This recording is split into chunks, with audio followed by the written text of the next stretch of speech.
Playback and action. The interesting thing about Simulcam is that it integrated our Fusion camera system, which was for shooting 3D, with our virtual camera system. What the Simulcam did was it put the two together.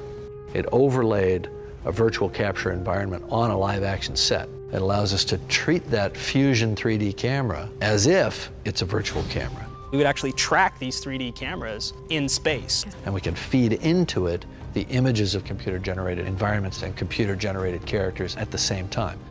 The Simulcam essentially really is kind of a live green screen element. When you're normally filming against a green screen, you don't have the background in any of your monitors of what will finally be rendered on that green screen. But what the Simulcam allows you to do is to sort of interact with that environment that is going to be digitally built eventually. And so you can sort of sync those two things together on your monitor so you can interact between the two environments. So much green around that you can lose sight of what we're doing. And you forget that you're actually making a movie where there's bigger than life amp suits and space shuttles. And to actually see that back on a monitor just gives me a little taste of what's around. So you're not just playing to green, and it just feeds your imagination more. It allows you to live in the world and not just always up here. Wherever you'd point the lens, you'd see set extensions. Wherever there would be green, you'd see Pandora. Let's say that I have a scene with humans interacting with an avatar, like when Jake and Norm wake up in the laboratory. That's fine. Okay, good. Just take it nice and slow. We were in there literally with handheld cameras pointing at a blank gurney. Are you feeling lightheaded or dizzy? And there's Jake. Are you wiggling your toes? I can see Jake in my monitor as a computer-generated character in the live-action scene. Sit down, Jake, Jake. listen to me. It completely changes how you film these CG plates. Part of filmmaking is the composition. If you're just composing to nothing, you don't know where you're landing. Here, you can see it. Eyes up. Check that overhead. The cool part is we can show the actors exactly what it's going to look like. They can truly interact. You need to sit I need down. you to sit down. Jake, it's okay. Buddy, listen to me. Just to the end. Jake, watch your camera. Jake.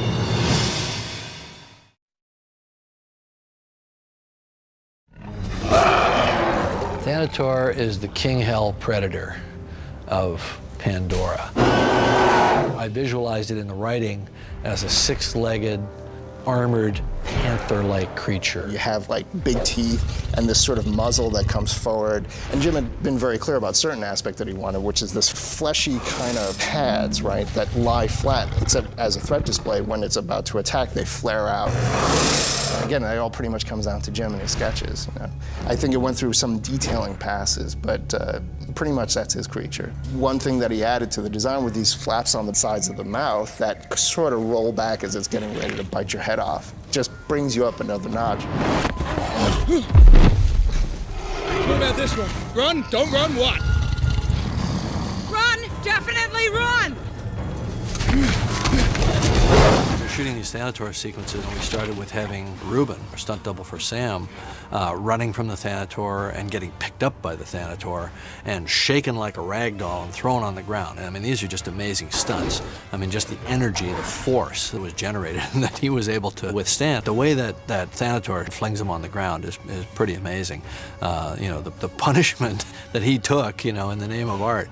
And then the Thanator was animated to match those movements, and then Weta sent that animation to us, and then I put the cameras on it. And that idea that we would not just be sending everything unidirectionally to Weta, but that we would send them something, they would send us something back, then we would send them more. It became kind of a feedback loop. But it got more sophisticated later, because when we were doing the big fight between Quaritch's amp suit and the Thanator at the end, we had to figure out how to choreograph this fight. And for me, I was all about trying to do things I could direct, that I could actually get involved in. So we decided to have Alicia, Vela Bailey, actually be the Thanator. Then later, we also captured Zoe as Neytiri, riding the Thanator. So here Zoe is essentially riding the motion of her own stunt double. It's all very bizarre, you know, how this works. But we put Zoe on this Thanator mock-up, which was really just this kind of thing that we grabbed, and myself and the stunt coordinator, Garrett, and a couple of the other stunt guys, we just grabbed this thing and we tried to shake it around like a bull at Gillies, see if we could throw her off. I don't think we ever threw her off. The Thanator is a medley of a lot of different animals, you know, modified. And it has a leopard cry that's very much a signature. I remember reading the script and thinking, oh no, this guy's gotta be really badass. And at the same time, have a lot of components based in rage, but also sort of raging frustration. The Thanator is like a great white shark is to a scuba diver. It's just death. When it comes after you, it does not stop. It just digs everything out of the way. When it's toned you up as a target, you're not gonna make it.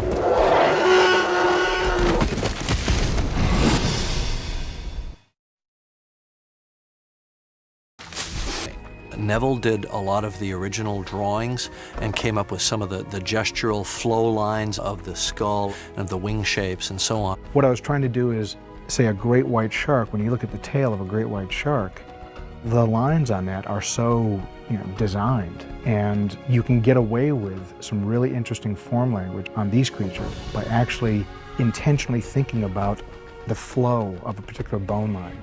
And it really lent itself to some unique forms. It has to be able to fly, and not just fly like any bird, it has to be a stunt bird, because in the movie, of course, this thing isn't just kind of flapping along. We had to make sure that the design allowed the creature to move the way it needed to move. It needed to take off from a hanging position, almost like a bat. It can land and take off from a limb or something that it can grip from below. You see all this different behavior from the Banshees, and very little of it is explained, if any. It all has to be just intuitively grasped by the audience. We came up with the idea that it would actually have 4 wings. Just as the creatures all have an additional limb, so they're 6-limbed, the Banshees actually have an additional wing. In fact, if you watch closely, when the Banshees are really trying to get power, like on a takeoff, or in a rapid climb, or when they're being pursued, say, by a Leonopteryx or by a gunship, they are using that aft wing, which we call the canard, for more power. And we had to figure out how does a 4-winged creature fly? What does it look like? How does that aft wing work in conjunction with the forward wing? And it turns out that it actually flaps just a tiny bit later, so that it forms like a power cycle. Stan Winston's guys under John Rosengrant came in and reworked the head a little bit to work on the architecture around the mouth. The Banshee's mouth is very complex. It has what's called the maxilla of a barracuda, which gives it the ability to open very, very wide. And it also has a kind of snake-like ability to rack its teeth forward. A venomous snake will move its fangs forward and back like this. Well, we took a whole row of teeth and racked them back. The purpose of that was not just to make it fierce when it opened its mouth. The purpose was so that it could have an almost beak-like look when we didn't want all those teeth, so that when Neytiri is, petting the head of Seize, her banshee, it seems more bird-like. And then later, when it opens its mouth and flares its teeth out in that big threat display, we see that the business end of this critter is really not something you want to mess with. The Banshee has these huge scythe-like claws, which are on an appendage that's called the alula. That's what it's called in a bird. It's very much like the finger of a fruit bat. The Banshee's alula, its claws, were used to hook onto cliffs, hook onto trees, and so on, and also presumably in an attack, that's what it would capture its prey with. And the alula also has a little steering vane on it, and when it goes into a steep dive, it folds its wings all the way back, pushes the alula out to the side, and uses those steering vanes to guide it in its dive when it's falling at terminal velocity. A lot of people were contributing to that design. Daphne Yap and Yuri Bartoli did the amazing patterns on the wings, the color maps and the textures and so on of the wings and the body that make the creature so vibrant and so spectacular. We wanted to constantly remind people that they were seeing something they'd never seen before. But we also wanted to always give them a familiarity. And let's give it this wild color palette.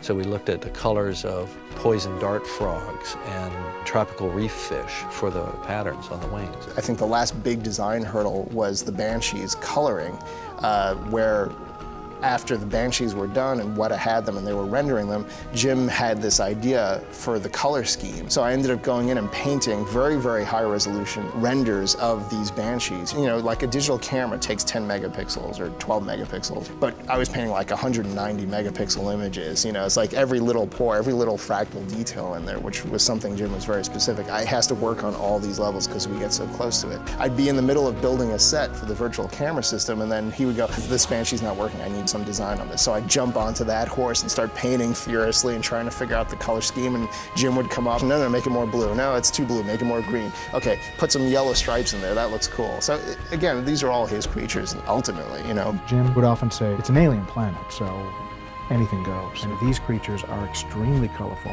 very bright. It's just one of the things that I think is going to separate the creatures from a lot of creatures done in the past. It's really interesting because people have talked a lot about the Na'vi language and what it took to build the Na'vi language. They never talked about the Banshee language, but there is a Banshee language. It makes all kinds of different sounds, and those sounds mean different things. There's the distant call, and then there's a kind of a greeting cry, and then there's a threat display, a roar, and there's a threat hiss, and they have different levels of aggression. And then there's a kind of little squeaky shriek that it makes when it's stressed and it submits away from an encounter. Cry itself was the hardest part. I experimented with a tremendous amount of large raptors, birds, as well as a lot of baby creatures, baby cougars, baby swine, baby cubs of various different natures. And I just started building a palette of calls and sent them down to Jim, and he started picking some of the ones that he liked. So he really built a path for us to follow. Our movement coach, Terry Notary, performed some of our creature movements. When we were filming flight paths of the Banshee and we had our little maquette puppets that we were capturing, Terry actually flapped his arms as he was the wings of the Banshee. As we worked our way through all these problems of virtual production, we really found that flying the Banshee was the hardest problem. We just kept coming back to it, and we never really cracked it. We started off thinking that, well, when you want to bank the Banshee, you lean into it the way you would on a motorcycle. That turned out to be completely wrong, because if the Banshee banks that far and you bank even farther, you're going to fall right off head first. So it turned out that we had to do the opposite. As the Banshee banked left, the rider had to shift their weight to the right to maintain a center of gravity. So it turned out to be the team to do all those moves. Then the rider would have been just along for the ride. They would have always been reacting later to what the Banshee was doing. But these people are supposed to be riding and directing the Banshee with the power of their mind. So they needed to move together. They needed to move in this perfect flow, or even initiate the move. And so that's what you see. And then we've had to figure out how to do it all in sync with the flight path we had created. We created these flight paths, had all the bank maneuvers in them based on the terrain and the timing of the shot. So now we had to have the actors banking in time with the flight paths. Bang, level, flare, flap, flap, flap, jump. And again, that was done manually, so it had this really organic quality. And I think it's just stunning the way Zoe looks riding her Banshee and the way Sam looks riding his Banshee. They just look so perfectly attuned to those animals.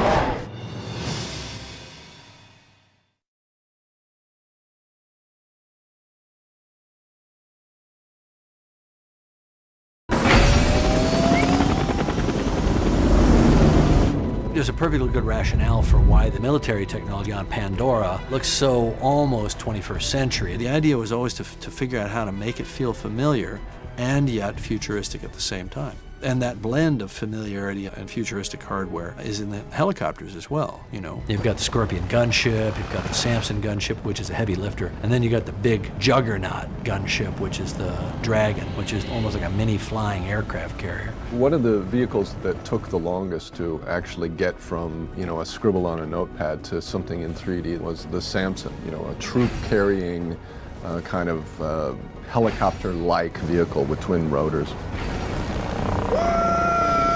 In the process of developing it, you know, we had to go through and really evaluate, like, what would these surfaces do, how would these rotors work, and Jim knew all about how he wanted the tilt rotors to operate. We had that all figured out according to his understanding of the technology. So Steve Ingram and his team of effects wizards, you know, the practical effects guys down in New Zealand, built this Samson mock-up, and it was amazing. It was actually fun to fly around in that thing. It felt like a real helicopter.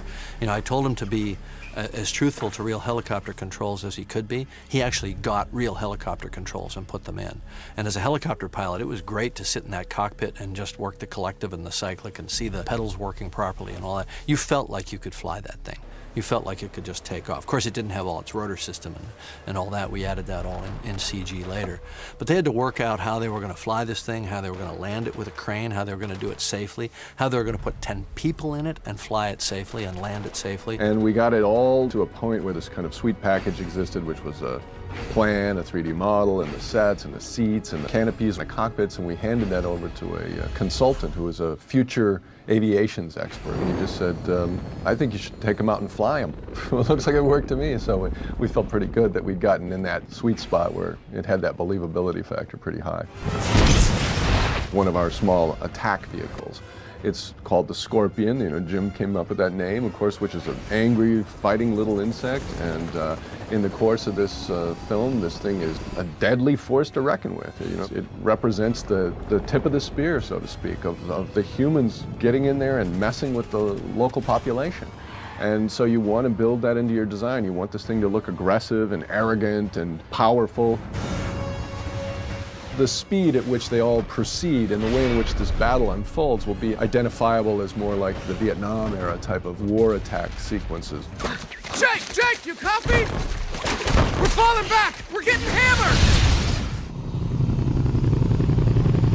When you get into the Dragon, you're really getting into the territory of the fantastic. And Jim always referred to it as a fantasy vehicle, in that it's supposed to have a signature to it that is really memorable, and it's going to have its own kind of iconic feel to it. So the design kind of grew out of a quick sketch that Jim had provided me, which was basically the idea of a poster bed arrangement of large fans, these big rotors. The whole idea was that it has this muscularity. Jim always talked about it as being a super muscular vehicle, which is kind of based on the Osprey, which again, it feels very real, it feels very believable to the audience, but it pushes beyond just the day-to-day normal kind of technology, and then it's got these wild shapes and these multiple flight compartments. This kind of helps pull it all together and make it seem real, although it is pretty fantastic. The Dragon, we sort of decided that that was too big to actually move in any way. It didn't fly around on cables, but it had to look very real. So they did a tremendous amount of research looking at the details of the interiors of the V-22 Osprey and various other aircraft. And the inside of this thing is so perfectly detailed that you believe that it's a real aircraft. And I think the finish work that the New Zealand set builders did is just incredible on this movie. I've never been in sets this good. And I think I might have scared them a little bit and said, look, we're coming with our 3D high-definition cameras and there's no place to hide. Everything has to look real. But they stepped up to that challenge, and I think everything does look real. When you're approaching things, even inanimate objects, oftentimes you'll find if you listen carefully to what the director's saying, or if you just think about it in terms of the story, they do have to have a narrative quality to them. And so you want to build that into your design. You want this thing to look just powerful. And so you do bring the emotional ideas into the process, and you, through the skills that you've developed and your understanding of forms and other technologies, you try to eke your own little kind of poem, if you will, of technology or shapes that read whatever the story component is, and that's what you hope to get on screen.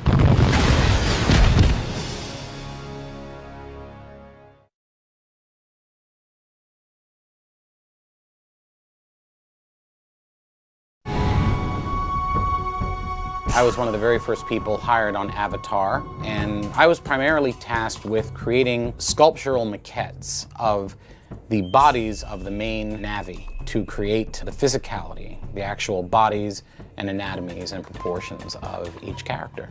I think we got inspired by Jordu that sculpting was still a very valid way for us to imagine these creatures and characters. And of course, the Stan Winston guys had always used clay sculpts, and they did every single character, Jake's avatar and Neytiri and all of the other Na'vi characters and so on, were all created in clay before they went into 3D CG characters. It's drawings first, then clay maquettes, just simple clay sculptures, and they can be really, really rough. It's again, you're trying to capture the broad strokes, the volumes first, and then from there you can start to do your surface detailing. figuring out what the wrinkles are.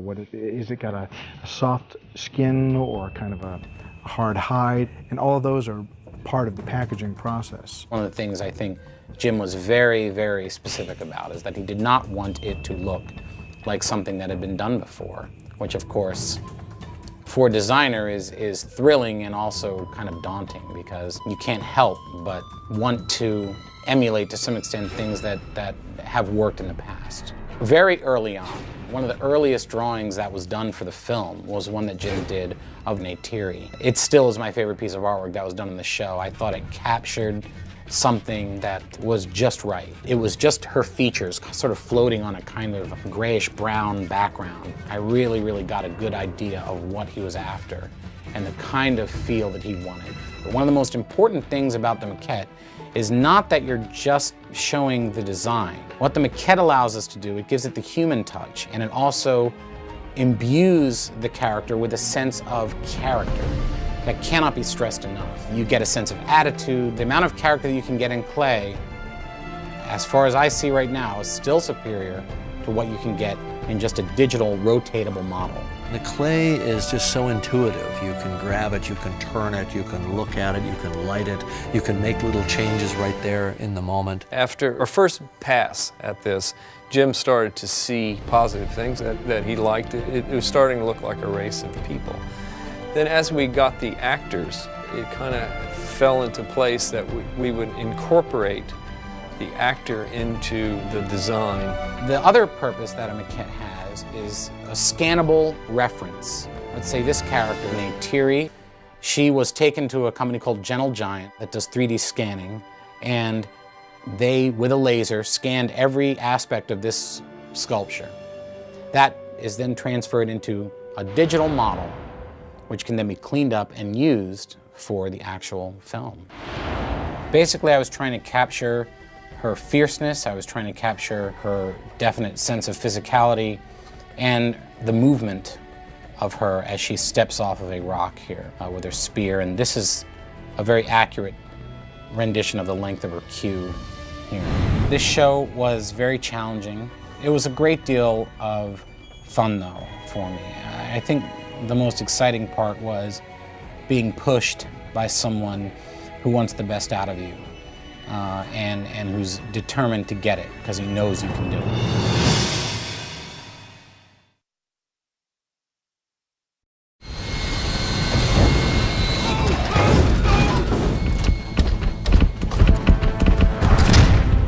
Well, this is the AMP suit. Basically, in a nutshell, is an amplifier of a human operator. It's, super hydraulics are all very strong, so they can crush buildings and do all the things that like a tank would do. The AMP is an acronym for Amplified Mobility Platform. In this particular instance, the AMP suit itself is more like a vehicle. The operator stands in his canopy and is in an interface that takes his movement and translates them to the outside limbs, so that when the operator moves its hands, like let's say 10 inches, the machine might move it 20 feet. This notion of a human operator inside of a big war machine that actually functions like a human is something that Jim had from the very first moment that we talked. I'm an unrequited engineer. I worked with Ty very closely to make sure that the AMP suit's shoulder motion would work and was thought out in terms of the various articulations, and the range of motion was all thought through, and where the power supplies would go, where the servos would go, and all that. Of all the designs that I've been involved with, this was the most complex and definitely the most demanding. And this is the end result of a long period of time. And you can get a sense of the scale here. This is a 1-foot cube. So this is a 13-foot tall vehicle. And again, this one I think more, you can see that the canopy is very much like a traditional helicopter canopy. And then the suit itself is very kind of simplistic in the sense that it doesn't have a lot of artifice and not a lot of extra parts in that whole Japanese anime kind of way, but very much like construction, heavy military, just badass ass-kicking kind of machine technology. Charlie 2-1, watch your spacing. Eyes up, check that overhead. Everything about this machine works properly. There's no cheats here. It's not going to be one of those magical machines that's going to do things and you're going to go, well, I guess it could. These shoulders work properly. These are all figured out so that these radiuses work, and it duplicates all the motion of a normal human being. As we got into the production and actually needed to physically build some of the things, we realized that Stan Winston Studios was perfectly suited to build things like the amp suit. And they went and they manufactured the amp suit. Not an easy piece to figure. There was engineering behind it. It had to stand up. It had to work out there on the physical set. We had to be able to take off the cockpit and put it on a motion base and operate it that way. We had to be able to take off the canopy. The canopy had to be able to open and close. And they did all this, and they handed me a guide to parts of the amp suit. And it was like a modeler's kit guide that they gave. And it was how to assemble an amp suit. I would kind of call it an Apache helicopter with legs. The soldiers use these things for both work purposes and going on patrol. There's a neat interface going on. All right, ladies, let's bring the pain. We've been recording guns for years now, and we recorded a lot of new ones for this film. And Jim is very adamant that they sound appropriate to what they're firing, and so the amp suit has to sound like the most massive cannon you ever heard. Light 'em up! Such an important part of Stephen Lang's character, Quaritch, was the amp suit. Just as the riders on the Banshees were perfectly attuned to their mounts, to their creatures, Quaritch is perfectly attuned to his amp suit. He's driven that thing for so long. He's so dexterous. You see that he moves and it moves in perfect harmony. The amp suit was an extension of Colonel Quaritch. He is a warrior. He is an amp suit samurai. He can do things with that suit that probably none of his other troopers can do. That makes him a very formidable enemy at the end. And when Neytiri leaps on him with the Thanator, you think, it's all over, buddy. You are going down. And I think the audience is surprised when that doesn't happen, and he turns the table. Come on, come to Papa.